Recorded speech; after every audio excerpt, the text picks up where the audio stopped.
I hate my husband. I'm 24, my husband is 28. We met when I was 20 and he was 24. We only dated for 8 months before getting engaged.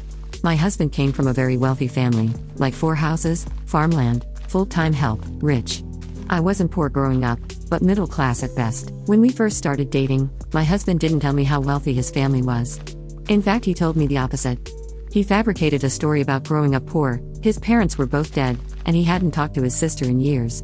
We moved in together after 6 months, and I paid for rent for the first couple months because he was unemployed and looking for a job out of uni. 2 weeks ago, I got a Facebook friend request from a woman named Kathy. She shared a last name with my husband. I accepted it, maybe thinking it was a distant cousin or something.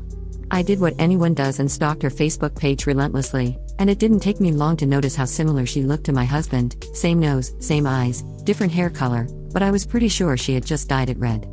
Something in my gut told me this was his sister. I let it go and went to bed, not telling my husband. But the next day I got a message from her. She found out that I was married to her brother and she had been wanting to meet me for years. She explained her brother had stopped engaging with the family a little while before meeting me because of family drama she never specified. We texted back and forth, and I found out exactly what my husband was hiding, the wealth being the biggest thing. Even though he had left the family, his parents still gave him a monthly allowance until he got a full-time job a year after we met. I had paid for everything for months, helped him find a job. I couldn't afford to see my brother's wife gave birth a couple years ago because I paid for our rent that month and the airfare had been too expensive. I had cried about it for days because my brother was my best friend growing up and I couldn't be there for my nephew's birth. I told my husband I was going on a spontaneous trip to see my nephew because I couldn't stand to be in the same room as him.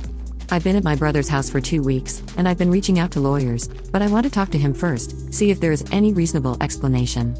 I know realistically there isn't, but this is my husband. I don't want to fathom what this means. It's not the money. I wouldn't have cared if he was rich. I've always been brought up to be independent with finances, pay for your own shit. But I missed milestones in my life, lived paycheck to paycheck for months supporting us, all the while he was getting monthly allowances? What was he even spending it on? Edit, clarify. I know for a fact this is his sister. I also know she isn't lying about the allowances. I was sent screenshots of bank statements at my request. She contributed to a portion of his allowances for a little while. Also, I will speak to him, but how do I know he's not going to lie to me about everything? He told me stories about how growing up poor and an orphan gave him extreme trauma. The whole thing is a lie. That's what gets me. Like and subscribe, and until next time, bye.